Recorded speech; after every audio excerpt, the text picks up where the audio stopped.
Olá, pais, olá, mães, familiares, alunos, alunas, sejam muito bem-vindos à nossa videoaula História. Como sempre, é um prazer imenso ter a sua companhia. Sinta-se muito bem-vindos, abraçados e acolhidos. E como temática de hoje, nós estaremos conhecendo sobre o período da redemocratização do Brasil. Portanto, o Brasil passou durante 20 anos sobre um regime militar. Como assim um regime militar? Houve um período da nossa história que o Brasil estava aderindo aos ideais comunistas e socialistas. Então, a população, em sua grande maioria, foi às ruas e pediu a intervenção militar. E foi o que aconteceu. Então, os militares interviram, assumiram o poder interinamente, depois abriram eleições e eles mesmos ganharam as eleições e começou o período de 20 anos de regime militar. Bem, alguns alcunham de ditadura. Bem, seguindo a filologia na palavra ditadura e o conceito, o Brasil não sofreu uma ditadura, né? O Brasil sofreu um regime militar muito forte, podemos dizer até que um pouco abusivo, mas não foi uma ditadura. Existe uma diferença muito grande entre ditadura e regime militarista. E também um regime ditatorial que não é militarista, né? Um civil que toma o poder, como foi o caso de Getúlio Dornelles Vargas, né? Que também não era civil, ele também era do exército brasileiro daquela época. Portanto, os militares assumem o Brasil durante 20 anos e vamos ter períodos de glória e vamos ter também períodos realmente de situações catastróficas, né? Mas não existe o bom sem o mal, nem o mal sem o bom. Então, são dois caminhos que andam lado a lado. Então, os militares foram responsáveis, né, por grande progresso, pelo grande desenvolvimento e também por algumas mudanças na sociedade brasileira.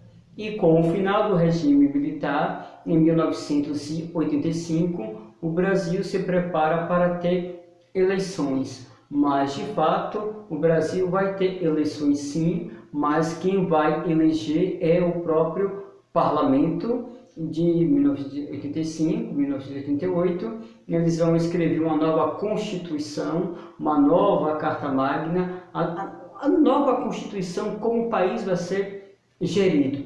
O Brasil teve mais de 100 constituições e nenhuma conseguiu resolver o problema da nação. Então, eles criaram essa que está em vigor até hoje e que se acredita que essa é a única capaz de salvar a nação. Contos do Vigários, né?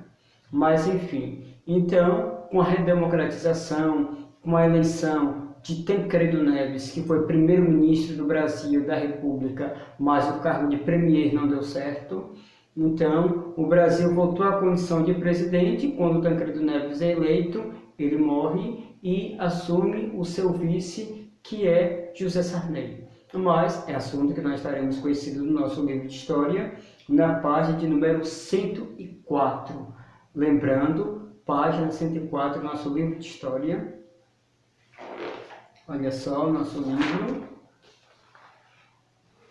A página de número 104, como eu já havia dito e reafirmando, olha só, o nosso tema, a Nova República de 1985 até os dias atuais. Mas os dias atuais que ele está se referindo não é os dias até hoje que nós temos o nosso atual presidente da República, Bolsonaro, mas está falando até o período de 2011 com a eleição da primeira presidente mulher, Dilma Rousseff. Mas vamos dar sequência à nossa leitura. Acompanhe. A Nova República de 1985 até os dias atuais. José Sarney, presidente que assumiu o poder após a ditadura militar, teve dois grandes desafios: desmontar a ditadura, implementando definitivamente a democracia na sociedade brasileira, resgatando a economia. Uma palavra complicada de se entender, mas vamos lá. Restabelecimento das eleições diretas para todos os cargos políticos, vereadores, prefeitos, deputados, governadores, senadores e presidente. Todos esses cargos tinham eleição, mas era escolhido pelos presidentes militares, menos o próprio presidente, mas os demais eram escolhidos e enviados para a eleição entre eles mesmos. Depois vamos ter a criação de uma Assembleia Nacional Constituinte para escrever nova Constituição. E essa nova Constituição teve a participação do ex-presidente Luiz Inácio Lula da Silva, o metalúrgico. Muitos acreditam que ele nunca exerceu cargo na vida política, a não ser de presidente da República. Engano, ele foi deputado e ajudou a escrever a Constituição. Promulgação da Constituição de 1988, que é a Constituição atual. A extinção da censura, ou seja, o que é a censura? Que dizia o que podia e o que não podia. E a falta da censura é o que nós temos hoje, uma sociedade libertina, acreditando que pode fazer o que quer, o que bem entende e que não deve satisfação a ninguém, né? E o lançamento do Plano Cruzado, que foi a moeda para o período e que hoje nós não temos mais, que a nossa moeda é o real. Na área econômica, como o Brasil estava em crise por causa da enorme dívida externa e da inflação, foram implementados os planos na tentativa de evitar que ocorresse a hiperinflação.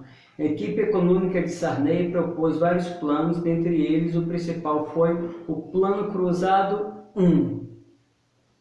Substitui a moeda da época, o cruzeiro, por uma nova moeda, o cruzado, na proporção de 1000 para 1.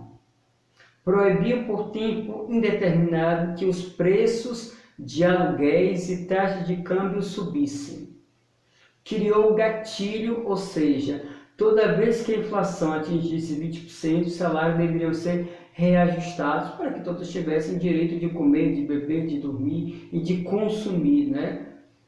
Mesmo com a população aproveitando tais medidas, o plano não deu certo porque era impossível fiscalizar todos os pontos de venda de produtos. Comerciantes cobravam ágio o valor da tabela congelada pelos produtos que vendiam e os produtores escondiam suas mercadorias para não venderem pelo preço do congelamento, né? A minha fotografia está falando da Constituição de 1988, quando ela foi escrita e promulgada e chancelada.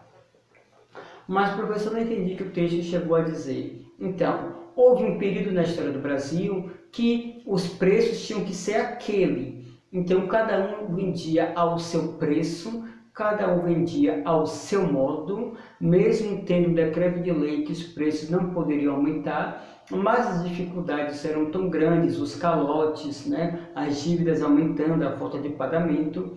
Então as pessoas vendiam os seus produtos a peso de ouro, né? Preços elevadíssimos. Por exemplo, uma lata de sardinha, se custasse R$ 12,50 naquela época dos cruzeiros, ela iria para 10 cruzeiros. Então ou a pessoa comia, ou a pessoa comprava, ou ficava com fome, né? Então o governo não tinha como fiscalizar todos os setores. Impossível, né? E fora que também tinha os casos de corrupção, uma coisa assombrosa. Foi também um dos períodos mais sombrios que o Brasil viveu.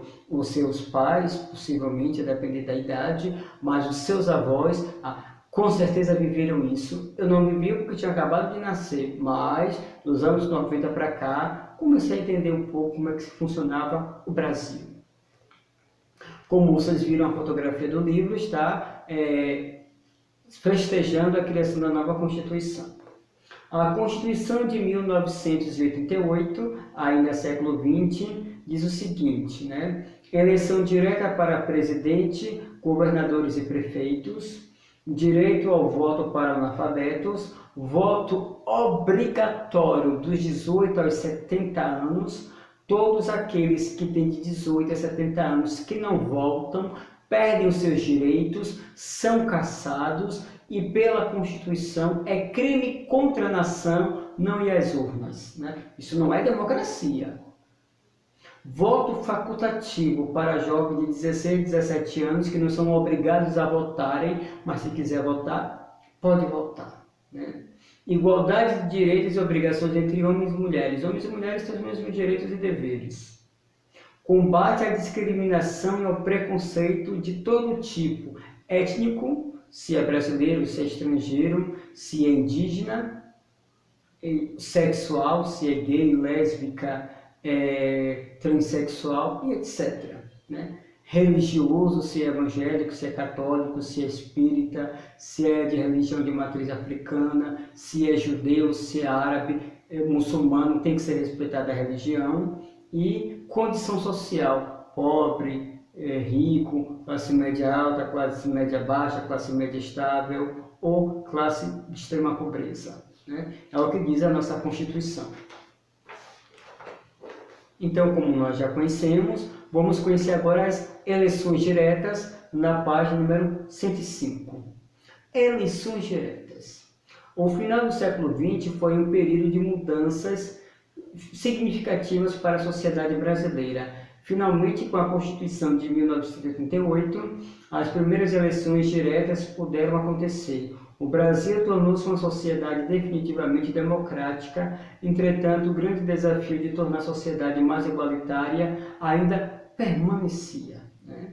O governo de Fernando Collor de Mello, né, é o assunto que nós estaremos conhecendo na nossa próxima aula. Né? Esse será o nosso assunto sobre o primeiro presidente da República do país redemocratizado. Portanto, muito obrigado pela sua companhia e, como sempre, é um prazer imenso. Bem, vou ficando por aqui. Até o nosso próximo encontro. Dúvidas, dificuldades, sugestões, procure o professor Sinaliza, que eu estarei acompanhando vocês pelo nosso grupo. Bem, um grande abraço. Até a próxima.